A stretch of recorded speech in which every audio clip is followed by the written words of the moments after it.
സുഖല്ലേ?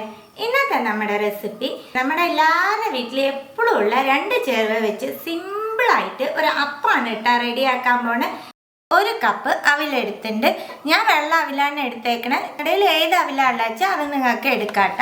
ഈ അവില് നമുക്കൊരു ജാറിലേക്ക് ഇട്ട് കൊടുക്കാം. പറ്റണത്ര ഫൈനായിട്ട് പൊടിച്ചെടുത്തിട്ട് വരാം.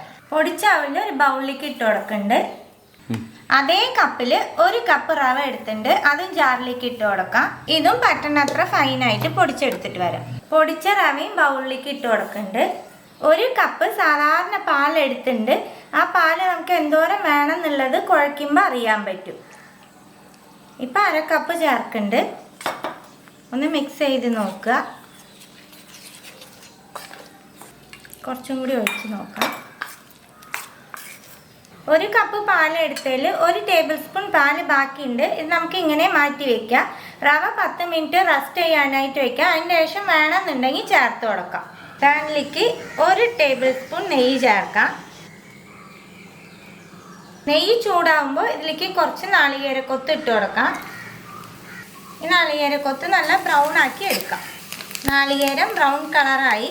ഇത് മാറ്റി വയ്ക്കാം. 2 അച്ച് ശർക്കരയും ഒരു ചെറിയ അച്ച് ശർക്കരയും എടുത്തിട്ടുണ്ട്. അങ്ങനെ 2.5 അച്ച് ശർക്കരയാണ് എടുത്തേക്കണത്. ഇതിലേക്ക് 2 ടേബിൾ സ്പൂൺ വെള്ളം ചേർക്കണത്. ഇതൊന്ന് ഉരുക്കിയെടുക്കാം. ശർക്കരയൊക്കെ ഉരുക്കി കിട്ടി. റവയുടെ മിക്സ് നമ്മൾ റെസ്റ്റ് ചെയ്യാൻ വെച്ചിട്ട് 10 മിനിറ്റ് ആയി. അപ്പം നമ്മൾ ഒഴിച്ച പാലൊക്കെ റവ നല്ലോണം അബ്സർവ് ചെയ്ത് റവ നല്ല സോഫ്റ്റായും കിട്ടി. പാലൊഴിച്ച് നമ്മൾ മിക്സ് ചെയ്യുമ്പോൾ ഇത്ര കട്ടിക്ക് തന്നെ മിക്സ് ചെയ്ത് എടുക്കണം കേട്ടോ. എന്താണെന്ന് വെച്ചാൽ നമ്മൾ ഇനി ഇതിൽ ശർക്കരപ്പാനി ചേർക്കാൻ പോവുക. അപ്പോൾ പാല് നമ്മൾ കൂടുതൽ ഒഴിച്ച് ശർക്കരപ്പാനിയും കൂടുതൽ ഒഴിച്ച് കഴിയുമ്പോൾ മിക്സ് വല്ലാണ്ട് ലൂസാവും. അപ്പോൾ നമുക്ക് കട്ടിയിലുള്ള മിക്സാണ് വേണ്ടത്. അതനുസരിച്ച് വേണം പാല് ചേർക്കാനായിട്ട്. ശർക്കരപ്പാനി ഒഴിച്ച് കൊടുത്തിട്ടുണ്ട്. 1/2 ടീസ്പൂൺ ഏലക്കപ്പൊടി, 1 നുള്ളു ഉപ്പ്, 1 ടീസ്പൂൺ പഞ്ചസാര. ഇതെല്ലാം ഒന്ന് മിക്സ് ചെയ്യാം. ഒട്ടും കട്ടകളില്ലാണ്ട് മിക്സ് ചെയ്തെടുക്കണം. കട്ടകളൊന്നും ഇല്ലാണ്ട് മിക്സ് ചെയ്തെടുത്തുട്ട. ഈ പാകത്തിന് വേണം മാവ്. നമ്മൾ എടുത്തു വെച്ച പാല് ബാക്കി എടുത്തിട്ടേ ഇല്ല കേട്ടോ. വറുത്ത് വെച്ചാൽ നാളികേരക്കൊത്ത് ഇട്ട് കൊടുക്കാം. 1 കപ്പ് നാളികേരം ചിരകിയതും ചേർക്കുന്നുണ്ട്. ഇതും കൂടി ഇട്ട് മിക്സ് ചെയ്ത് നോക്കാം പാല് വേണോ വേണ്ടേന്ന്. കുറച്ച് പാല് ചേർക്കുന്നുണ്ട് കേട്ടോ.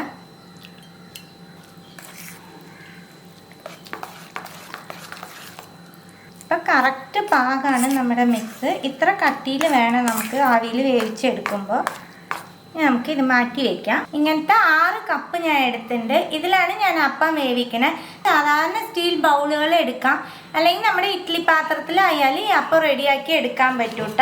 ഈ കപ്പിലൊക്കെ കുറച്ച് നെയ്യ് തേച്ച് കൊടുക്കാം. ഇനി നമ്മുടെ മിക്സ് ഈ കപ്പിലൊക്കെ 3/4 ഭാഗം ഒഴിച്ചു കൊടുക്കാം. ഒന്ന് ടാപ്പ് ചെയ്യുക. ഇതുപോലെ എല്ലാ കപ്പിലും ഒഴിച്ചു കൊടുക്കാം. ഇനി നമുക്ക് ഇതിൻ്റെ മുകളിൽ കാഷ്യൂ പൊടിച്ചത് വെച്ച് കൊടുക്കാം. പൊടിച്ചതല്ല, ചെറിയ പീസായിട്ട് മുറിച്ചതാണ്. ഇനി നമുക്കിത് ആവി കയറ്റിയെടുക്കാം. വെള്ളം നല്ലോണം തിളക്കിണ്ട്.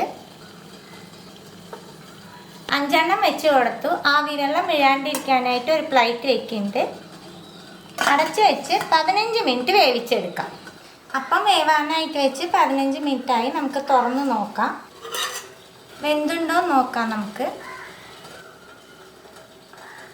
അപ്പം വെന്തുണ്ട് കേട്ടോ. 15 മിനിറ്റ് കറക്റ്റാണ്. ഇനി നമുക്ക് ഫ്ലെയിം ഓഫാക്കിയിട്ട് തണുക്കാനായിട്ടൊന്ന് മാറ്റി വയ്ക്കാം.